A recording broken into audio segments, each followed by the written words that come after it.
Hello, everybody. It is me, the Fat Man Walker, and it's been a while.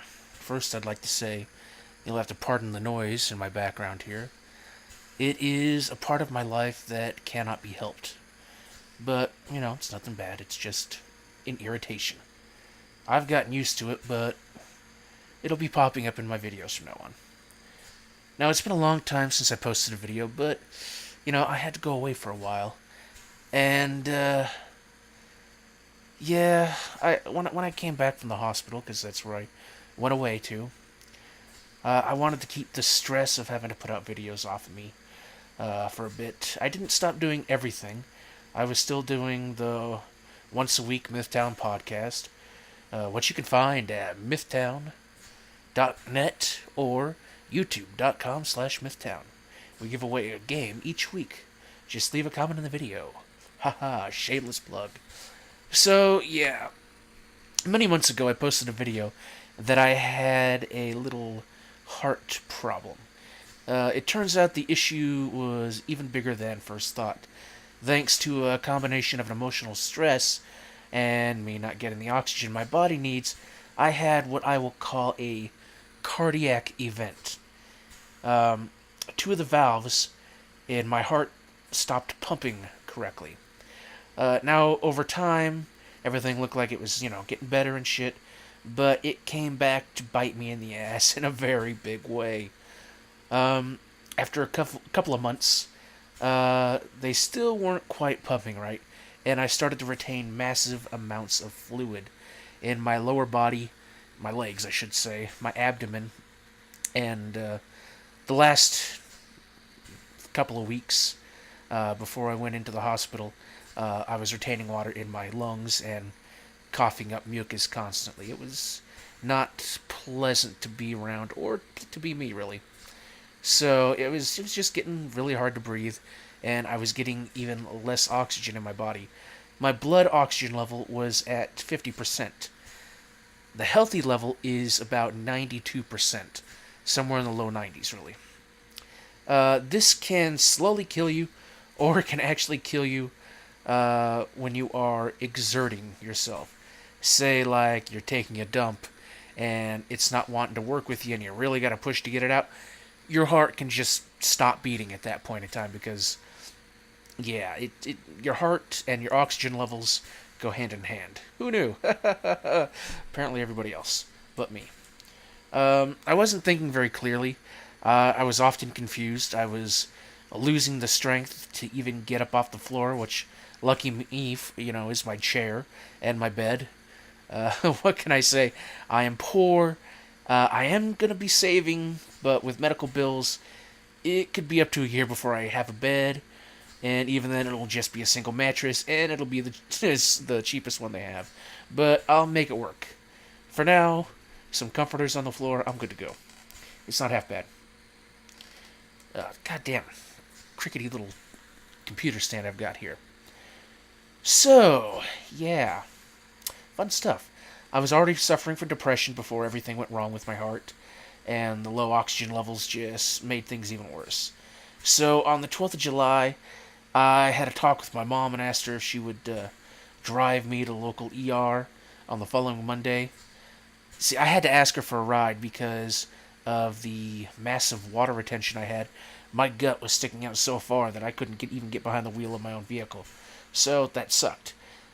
Turns out I had put on 140 pounds of fluid on top of what I already weighed, and I was a fat son of a bitch. So she picks me up and takes me to the hospital. I was wheeled in from the truck because, hell, I could barely move, really. And wouldn't you know, they had one of those wide load fucking wheelchairs because, United States, second fattest country in the world. Go us.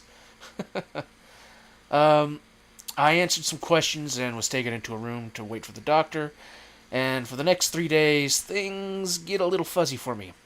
After I spoke with the doctor and he checked me out, I don't remember anything until a few hours later when I remember looking out of my hospital room window and saying, "Hey, I can see my house from here," because I live maybe a quarter mile from the hospital. Now, after this moment, I have no idea what the hell happened, until the 16th. So 2 or 3 days. I lost track of everything. Um, I was told later on that they did a lot of evil things, and they gave me an anesthetic, which has a side effect of effectively erasing your memory. Uh, they used to consider it a side effect. Now they consider it a bonus, and I'm kind of glad because, yeah, they had to put lines in me. They had to put a pick line in that went from my upper arm into my heart, another line on my wrist, one on my neck. Uh, they had to intubate. I can't. Whatever. I don't know what the hell to call it. Where they shove the tubes down your throat to breathe for you. Then lastly, they had to shove a feeding tube down my nose into my stomach. So, yeah, that's fun. Um, Now they did this actually at a larger hospital south of me in Bend. I live in Redmond. Don't have to worry about stalkers. Nobody wants to stalk a fat ass. So I moved from the Redmond hospital down to Bend, which is a bigger hospital with a lot more staff. Um, yeah, that was pleasant. Don't remember the ride. I had never been in an ambulance either, so yeah. This is a blurry photo of me right here. Now, this is me at over 600 pounds, with all the wonderful crap sticking out of me. I was in a special bed that inflated and deflated in different locations to keep my body moving to help with blood clots, I was told. This is a special built bed for fat asses like me, so it was extra wide. And as you can see, my gut almost touched rail to rail in this damn thing. Now, keep in mind, since 1991, when I was a little kid, uh, since that date, I had never taken off my shirt in front of people. So I had a really bad sunburn back then. What was it? Second degree burns, blisters all over my body.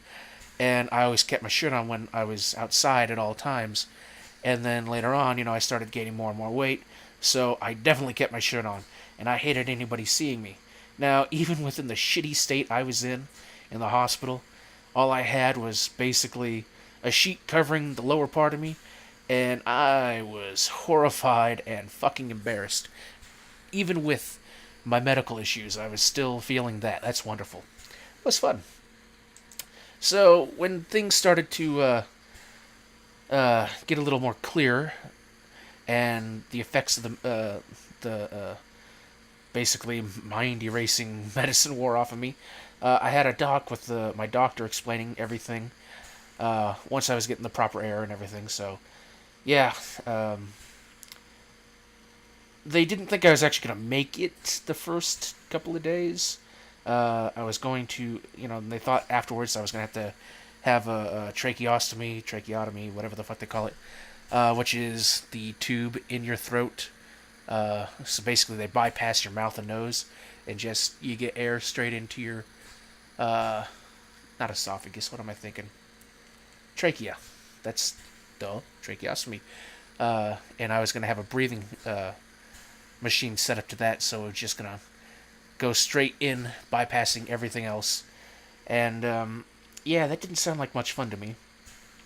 Now, fast forward a couple of days later. They were actually shocked by how much fluid they were getting off of me. It turns out I set a hospital record. They removed 160 pounds of fluid on me. Yeah, that was a lot. They were constantly having to empty out my little collecting bag for my catheter. Oh yeah, I had a catheter. That was not pleasant. One of those nurses takes a wrong step and trips over that damn thing. Now you see, a catheter, of course, has to be inserted through your urethra, right into the bladder. So they stuck that down my dick, and then they blew up a little balloon on the end of it, really, to keep it so you can't get it pulled out of your bladder, because that's where it ends up. And when somebody pulls on that or tugs on that, you feel that shit, and it is not pleasant. So, yeah, fun stuff. A few days later, things were looking even better. I was actually given the chance to get off the ventilator to see how I was breathing on my own. So they removed that, which was, oh god, it felt so good to get that out. Not only because, it's not fun having shit shoved down your throat like that, but the hard plastic on the part that was inserted in my mouth to keep me from biting down on it. I've been pressing on my teeth, pushing them in directions they're not supposed to go for days, and it was just so irritating. So irritating. But that finally came out, and the smell, oh, it was horrible, and the mucus, and ugh, just nastiness. I don't want to remember that again. So, yeah, that was great, getting that out. After a few days of just being on oxygen, they scrapped the plans for inserting the tube medically, surgically, into my throat, which is great, because I was doing quite well breathing on my own. I just needed a boost of some extra oxygen, so I really lucked out and bounced back fast. Now, I feel a lot better, and yeah, sure, when I leave the house, I've got to take a massive oxygen tank with me on this little wheeled cart, but whatever, you know. So fucking what? I'm still alive, I guess. I can walk farther, do more shit than I was previously because of the boosted oxygen. It took me quite a while to regain the muscle in my legs and arms that I had lost while I was in the hospital. So walking was not very pleasant, but, you know, shit got better. Now, while I am on this oxygen and my head is clear, I still suffer from depression. I still suffer from anxiety, which is not fun for me. But, you know, I just have to live my life, take things one day at a time, all that cliche bullshit. So, you know, take the right meds, everything will get better eventually, whatever. So I'm back and I'll start posting videos again. I'm not sure how often or how many I will post, but I'd like to get back to doing 5 a week, you know, 1 each workday. Maybe something on the weekend occasionally. Though I'm limited mostly by my computer, because, you know, it's an old busted piece of shit just like me.